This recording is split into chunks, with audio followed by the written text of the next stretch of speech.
What if your children didn't die in that fire? What if the fire was just the beginning? It's a question that destroyed one family for over 4 decades. A question with no clean answer.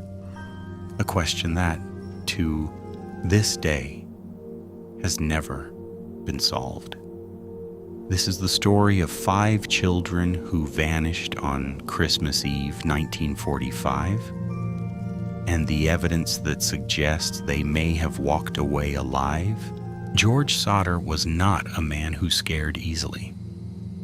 He was an Italian immigrant who had built a life from nothing in Fayetteville, West Virginia. A coal trucking business, a house, a family of 10 children. He was loud, opinionated, proud. The kind of man who spoke his mind and expected the world to handle it. In the 1940s, that confidence made him enemies. George despised Benito Mussolini. He said so openly, loudly, repeatedly. In a tight-knit Italian immigrant community where loyalties ran deep, this was not a safe position. But George Sodder didn't care. In October 1945, just 2 months before the fire, a life insurance salesman came to the house. George turned him down. The man didn't leave quietly. He turned at the door and said, "Your goddamn house is going up in smoke, and your children are going to be destroyed. You're going to be paid for the dirty remarks you've been making about Mussolini." George didn't report it. He didn't take it seriously. He would spend the rest of his life regretting that decision. Around the same time, another stranger came by, said he was looking for work. George showed him around. As they passed the fuse boxes, the man stopped and said almost casually that the wiring would cause a fire someday. George had just had the house rewired. The electric company had cleared it. He ignored the comment. But the strangers kept coming. In the weeks before Christmas, a man was spotted parked outside the Sodder house, watching the younger children as they walked home from school. Just watching. Never approaching. Never explaining himself. And then, Christmas Eve arrived. December 24th, 1945. The Sodder house was alive with Christmas energy. Their 17-year-old daughter Marion had brought gifts home from the dime store where she worked, toys and trinkets for her younger siblings. The 5 youngest children, Maurice 14, Martha 12, Louis 10, Jenny 8, and Betty, just 5 years old, begged their mother to let them stay up and play. Jenny Sodder said yes. She told Maurice and Louis to make sure the chickens were put away and the cows were fed before bed. Then she and George turned in for the night. Just after midnight, the phone rang. Jenny answered. A woman on the other end asked for someone who didn't live there, a name the Sodders didn't recognize. Then the woman laughed, strangely, and hung up. Jenny noticed something as she put the phone down. The lights were still on downstairs. The curtains weren't drawn. The front door was unlocked. These were things her children always did before bed, every night, without being asked. They were obedient, responsible kids, but tonight, nothing had been done. She went back to sleep. At 1 a.m., she woke again. This time, she smelled smoke. George's office, the room with the telephone and the fuse box, was on fire. George woke. He woke his older sons. The family scrambled into the night. George, Jenny, 4 children, John, George Jr., Marion, and little Sylvia, all made it out. But 5 children were still upstairs. Maurice, Martha, Louis, Jenny, Betty. George ran back inside. The smoke was too thick, the heat too intense. He couldn't reach the second floor. He ran outside and grabbed for the ladder he always kept propped against the side of the house. It was gone. He tried to climb his coal trucks up to the windows. The engines wouldn't start. Both of them. On a night when they had been running fine just hours before. He ran to the phone to call for help. Dead. The line had been cut. By the time help arrived, the house was gone. It had burned to the ground in under 45 minutes. The fire department, just 2 miles away, didn't arrive for over 8 hours. 8 hours. When the smoke cleared, investigators moved through the wreckage looking for the remains of 5 children. They found nothing. No bones, no teeth, no ash, nothing. 5 children, and the fire had left no trace of them whatsoever. The official conclusion came quickly. Faulty wiring, accidental fire, 5 children dead. Case closed. George Sodder refused to accept it. And when you look at what he was working with, it's hard to blame him. The bones. Fire investigators claimed the blaze burned hot enough to completely cremate 5 bodies, leaving nothing behind. But George did his research. He spoke to a crematorium operator who told him something the investigators didn't want to hear.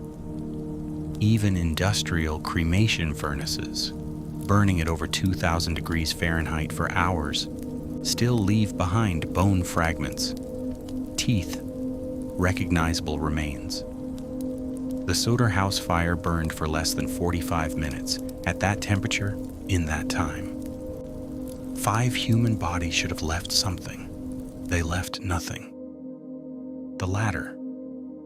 The ladder George always kept against the house, his emergency escape route, was found weeks later, hidden in a nearby embankment.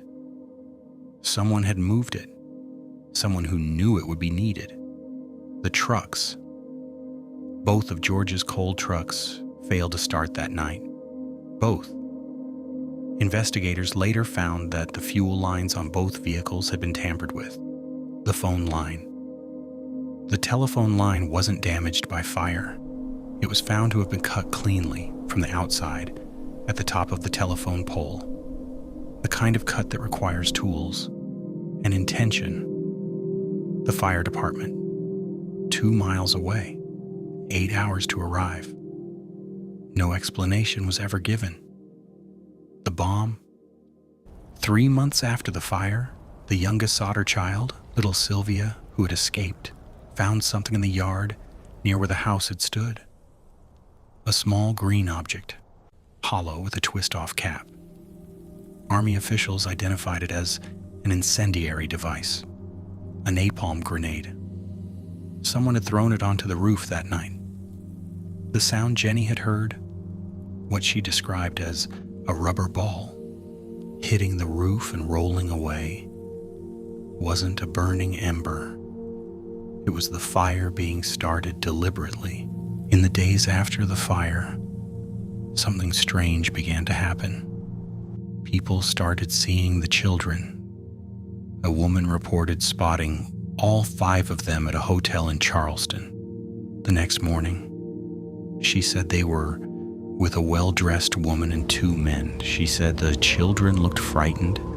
She said she remembered thinking something was wrong. By the time anyone thought to check, they were gone. Over the following years, more sightings trickled in Florida, other parts of West Virginia. A family that didn't quite fit. Children with the right ages, the right looks, never able to be confirmed. Every lead went cold. George and Jenny didn't give up. They hired private investigators, they sent letters, they spent money they didn't have chasing down every rumor. And in 1952, they did something that became one of the most haunting images in American cold case history.